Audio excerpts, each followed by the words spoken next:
Hi అండి. అందరికీ నమస్కారం. ఎలా ఉన్నారండి? అందరూ బాగున్నారు కదా? ఆకాశవాణి కథామాలికకి స్వాగతం. నేను మీ అర్చన. ఎప్పట్లానే ఇవాళ ఓ మంచి కథ, కాకపోతే చందమామ కథ.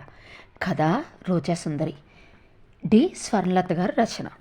మరి కథ మొదలు పెట్టద్దామా? అనగనగా కాంచనపురి అనే దేశాన్ని రత్నసింహుడు అనే రాజు పరిపాలిస్తూ ఉండేవాడు. చాలా కాలం వరకు ఆ రాజుకు సంతానం కలగలేదు. ఒకనాడు రాజుకి కలలో ఒక దేవకన్య కనిపించి ఇలా చెప్పింది: రాజా, మరో సంవత్సరానికల్లా రాణికి ఆడశిశువు కలుగుతుంది. ఆ శిశువుకు రోజా సుందరి అని పేరు పెట్టు. ఆమె నవ్వినప్పుడల్లా నోటి వెంట రోజాలు పడతాయి. ఇక ఆమె రాల్చే ప్రతి కన్నీటి చుక్క ఒక ముత్యం అవుతుంది. సంవత్సరం గడువు తీరి ఒక శుభముహూర్తాన రాణి ఒక ఆడ శిశువుని కన్నది. దేవకన్య చెప్పినట్టుగానే ఆ శిశువు నవ్వినప్పుడల్లా రోజా పువ్వులు రాలేవి. ఏడ్చినప్పుడు కన్నీటి బొట్లు నేల మీద పడడంతోటే అవి ముత్యాలుగా మారిపోయేవి. శిశువుకు రోజాసుందరి అని పేరు పెట్టారు. క్రమంగా రోజులు గడిచి రోజాసుందరికి యుక్త వయసు రాగానే ఆమెకి తగిన వరుని కోసం రాజు ఓ చక్కటి ఉపాయం ఆలోచించాడు. ఏ రాజకుమారుడైతే తన కుమార్తెకు ఒక చక్కటి కథ చెప్పి ఆ కథ వల్ల ఆమెను నవ్వించి ఏడ్పించగలడో అతనికి నా కుమార్తెను ఇచ్చి వివాహం చేస్తాను అని రాజు చాటింపు చేయించాడు. ఈ చాటింపు విని దేశ దేశాల నుండి ఎంతోమంది రాకుమారులు వచ్చారు. రాజకుమారులు ఒక్కొక్కరే వచ్చి ఒక్కో కథ చెప్పసాగారు. కానీ నవ్వించి ఏడ్పించే కథ చెప్పడం ఎవరి వల్ల కాలేదు. చివరకు పాంచాల రాజకుమారుడు ఒక కథ చెప్పడం ప్రారంభించాడు. కథ పూర్తయ్యే లోపల రోజాసుందరి చాలాసార్లు కన్నీరు కార్చడం, నవ్వడం కూడా జరిగేసరికి రాజు పాంచాలరాజు కుమారుడే తన కుమార్తెకు తగిన భర్త అని నిర్ణయించి ఆ మర్నాడే వారిద్దరికీ వైభవంగా వివాహం చేశాడు. ఒక వారం గడిచిన తరువాత పాంచాలరాజు కుమారుడు రోజాసుందరిని తీసుకొని తన రాజ్యం తిరిగి చేరుకున్నాడు. పాంచాలరాజు తన కుమారుడు తగిన భార్యని సంపాదించి తెచ్చుకున్నందుకు చాలా సంతోషించాడు. కానీ రాణి మాత్రం సంతోషించలేదు. ఎందువల్లనంటే ఆమె అన్న కుమార్తెను తన కుమారునికి చేసుకోవాలనని మొదటి నుండి అనుకుంటూ ఉన్నది. కానీ ఇప్పుడు తన కొడుకు రోజాసుందరిని పెళ్లి చేసుకోవడంతో ఆమె అగ్గి బుగ్గి అయిపోయి ఎలాగైనా రోజాసుందరిని వెళ్ళగొట్టి ఆమెకు బదులుగా తన అన్న కూతుర్ని రప్పించుకోవాలని ఆత్రం కలిగింది. ఆమెకు ఒక ఆలోచన తోచింది. తన అన్న కూతురికి రోజాసుందరికి చాలా దగ్గర పోలిక కూడా ఉంది. వాళ్ళిద్దరినీ ఒకరి పక్కన ఒకరిని నిలబడితే అందులో ఎవరు రోజాసుందరే అయినది కనుక్కోవడం చాలా కష్టం. ఇంత దగ్గర పోలిక ఉన్న సంగతి గ్రహించి ఆమె ఒక ఉపాయం ఆలోచించి సమయం కోసం వేచుంది. ఇలా ఉండగా పాంచాల రాజకుమారుడు ఒక పొరుగు రాజ్యం వెళ్ళాడు. ఈ అవకాశం తీసుకుని రాణి తన అన్న కూతుర్ను రప్పించుకుంది. ఆమె ఆస్థాన వైద్యుడికి గొప్ప బహుమతి ఇచ్చి అతని సాయంతో ఒకరోజు రాత్రి రోజాసుందరికి మత్తుమందు పెట్టి ఆమె 2 కళ్లను పీకించింది. తన అన్న కూతురు కళ్ళను కూడా పీకించి వాటికి బదులు రోజాసుందరి కళ్ళు ఆ పిల్లకు పెట్టించింది. ఆ రాత్రికి రాత్రి ఆ వైద్యుడి ద్వారా రోజాసుందరిని ఒక దూర ప్రదేశానికి తీసుకుపోయి వదిలి రమ్మని పంపించేసింది. ఆ ఆస్థాన వైద్యుడు రోజాసుందరిని గుడ్డిదాన్ని చేసి ఆమెను ఒక పాడుపడిన బావిలో పడవేసొచ్చాడు.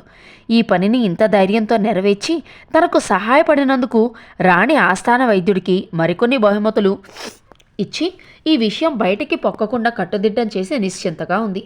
ఇంతలో పాంచాల రాజకుమారుడు తిరిగొచ్చాడు. అతను ఎక్కడ అనుమానపడిపోతాడోనని రాణి అన్న కూతురు అతని ఇంట్లో అడుగు పెడుతూ ఉండగానే ఎదురు వెళ్ళి అతని కాళ్లపైన పడి, ఇన్నాళ్ళు నన్ను వదిలి ఉంటారా? ఇక్కడ నన్ను వదిలేసి మీ దారిన మీరు పోతే నాకేమీ తోచలేదు అంటూ లేని ఏడుపు తెప్పించుకుంది. ఆమె అలా ఏడవగానే ఆ కన్నీటి చుక్కలు ముత్యాలుగా మారినాయి కనుక రాజకుమారుడు తన ఎదుటుగా ఉన్నది తన రోజాసుందరే అని నమ్మి ఆమెను ఎంతో ఓదార్చాడు. కానీ రాజకుమారుడు అది వరకులాగా ఈమెను నవ్వించలేకపోతున్నాడు. అంతకుముందు ఏమాత్రం నవ్వు వచ్చే సంగతి విన్నా పక్కపక్క నవ్వే తన భార్య ఇప్పుడు ఎంతో నవ్వు తెప్పించే సంగతులు చెప్పినా నవ్వడం లేదు. ఆమె కళ్ళు రోజాసుందరిని కాచేసి పెట్టుకున్నవి కనుక కన్నీరు రాల్చగలిగి ముత్యాలుగా మార్చగలిగింది. కానీ ఆమె నవ్వితే రోజాలు రాలుతాయా? రాలవని ఆమెకు తెలుసు.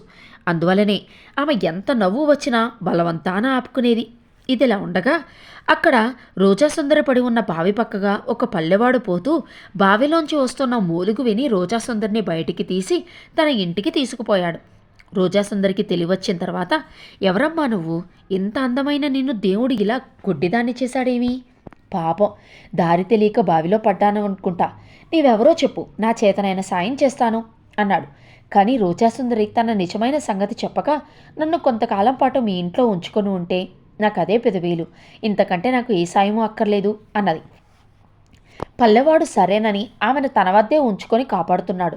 ఒక రోజున పాంచాల రాజకుమారుడు అడవిలో వేటాడుతూ ఒక లేడీని బాణంతో కొట్టాడు. లేడీ వెంటనే చనిపోయింది.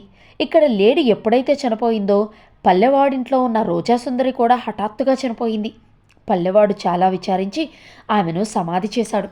రాజకుమారుడు ఆ లేడీని తీసుకుపోయి వండించి తను తన భార్య తిన్నారు. ఈ లేడి మాంసం తిన్న మరో సంవత్సరానికల్లా పాంచాల రాజకుమారుని భార్య ఓ చక్కని ఆడశిశువును కన్నది. ఆ బిడ్డ కూడా రోజాసుందరిలానే నవ్వినప్పుడు రోజాలు రాలుస్తూ, ఏడ్చినప్పుడల్లా ముత్యాలు కురిపించడం చూసేసరికి అతనికి అది వరకు తన భార్య పైనున్న అనుమానం కాస్త తొలగిపోయింది. కానీ ఒకరోజు రాత్రి అతనికి కలలో దేవకన్యలు కనిపించి ఇలా చెప్పారు. ఓ రాజా, ఇప్పుడు నీవు ఎవరినైతే నీ భార్య అనుకుంటున్నావో ఆమె నిజమైన రోజాసుందరి కాదు. నీవు ఆ రోజున అడవిలో లేడీని ఎప్పుడైతే చంపావో అప్పుడే నీ రోజాసుందరి చనిపోయి ఇక్కడికి 10 ఆమడ దూరాన ఒకచోట సమాధి చేయబడింది. ఇప్పుడు ఆ సమాధి పైన ఒక చక్కని రోజా చెట్టు మొలిచింది. దాని కొమ్మలకి రోజాలతో పాటు ముత్యాలు కూడా ఉంటాయి. ఆ సమాధికి ఆగ్నేయ మూలగా కొంత దూరం పోతే ఒక సరస్సు కనిపిస్తుంది.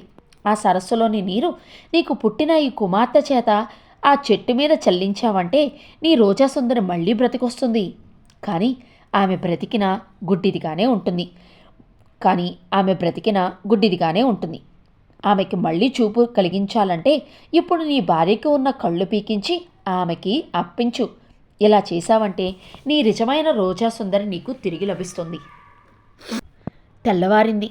రాజకుమారుడు తనకు దేవకన్యలు కలలో చెప్పింది నిజమో అబద్ధమో తేల్చుకుందామని తన కుమార్తెను తీసుకుని బయలుదేరాడు. చివరకు సమాధి చేరుకునేసరికి అక్కడ దేవకన్యలు చెప్పినట్టుగా రోజా చెట్టు, దాని కొమ్మలకి ముత్యాలు కనిపించాయి.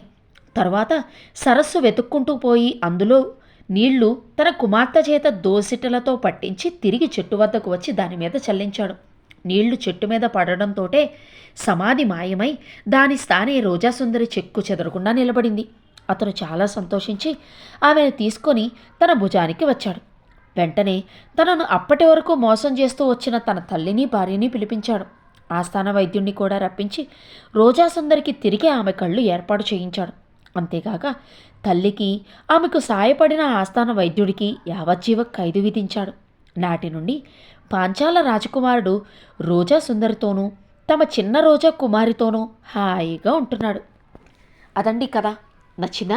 నచ్చినట్లయితే కథని లైక్ చేయండి. మీకు నచ్చిన వాళ్ళకి షేర్ చేయండి. ఇలాంటి మరిన్ని కథల కోసం ఛానల్ని సబ్స్క్రైబ్ చేసుకోండి. ఉంటారండి.